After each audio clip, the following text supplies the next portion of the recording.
Olá! Para quem ainda não me conhece, sou a professora Patrícia Medeiros, juíza titular de Vara do Trabalho da capital do Rio de Janeiro, mestre e doutoranda em Coimbra, Portugal, formadora de juízes pelo TST, professora de escola de magistratura do TRT1, coordenadora do PM Cursos Jurídicos Especializados, idealizadora do projeto As Processualistas Trabalhistas e parceira do Infodireito do Trabalho. Novamente quero agradecer o honroso convite para participar do projeto Rede Delas Trabalhistas, idealizado e coordenado pela doutora Gabriela Gábia e pelo doutor Jedson Henrique. Projeto que visa o quê? Objetivo o quê? Conferir um merecido destaque a todas as mulheres que atuam na área trabalhista. Então, e nessa nova edição, e para esta segunda edição, o tema escolhido foi julgamento antecipado do mérito. E a minha dica a esse respeito, minha dica é relativa ao julgamento antecipado parcial do mérito. O julgamento parcial do mérito pelo juiz do trabalho e as suas consequências práticas. As consequências práticas dessa decisão, desse julgamento.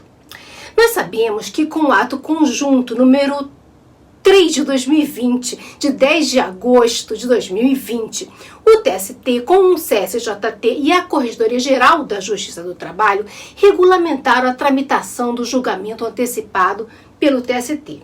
Ok, mas tem havido muitas dúvidas nesse particular. Então, quando efetivamente pode o juiz do trabalho julgar de forma antecipada e parcialmente o mérito, os pedidos? Quando, professora? Isso pode ocorrer em duas hipóteses. Quando um ou mais dos pedidos formulados, ou até parcela deles, mostrar-se incontroverso, ou 2, estiver em condições de imediato julgamento nos termos do artigo 355 do CPC. Primeiro, mostrar-se incontroverso. Vamos compreender isso. Essa incontrovérsia, do que se trata? Que incontrovérsia é essa, professora? Vamos entender. Incontrovérsia para fins de julgamento antecipado do pedido consiste na ausência do confronto entre as afirmações em torno de um fato alegado pelo autor, seja porque o réu não se desincumbiu do seu ônus da impugnação especificada, seja pelo fato do próprio réu ter reconhecido a procedência do pedido. Por exemplo, vamos exemplificar. O autor pediu o pagamento de verbas resilitórias e também indenização por acidente de trabalho.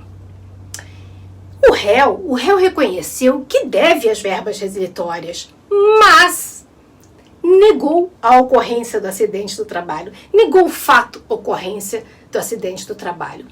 Ou ainda, não reconheceu que deve, mas não contestou especificadamente o pedido de verbas resilitórias. O que o juiz faz? O juiz irá proferir o julgamento parcial do pedido dessas verbas resilitórias e prosseguirá a fase instrutória em relação ao acidente do trabalho. Em outras palavras, o processo passará a ter duas decisões, duas sentenças, duas tramitações. A primeira, referente à parte em controvérsia, no nosso exemplo, as verbas resilitórias. E a segunda, em relação ao pedido que precisou da continuidade da fase instrutória, vai prosseguir na fase instrutória, na fase probatória. Perfeito. Mas também pode haver o julgamento antecipado quando, parcial dos pedidos, quando, se algum deles ou parte deles, que é a nossa segunda hipótese, o inciso 2, estiver em condições de imediato julgamento nos termos do artigo 355. Nós já mencionamos. Ou seja, quando não houver necessidade de instrução probatória, de produção de outras provas das que já produzidas. Matéria de direito, por exemplo, prova documental, por exemplo, ou ainda quando ocorrer o efeito material da revelia. Nessas duas hipóteses, o juiz pode julgar antecipadamente, parcialmente, o pedido, o mérito. E atenção, essa sentença, essa decisão parcial já será, inclusive, uma sentença definitiva. Se não houver recurso, pode resultar, inclusive, em coisa julgada material antes mesmo do processo como um todo, ser finalizado.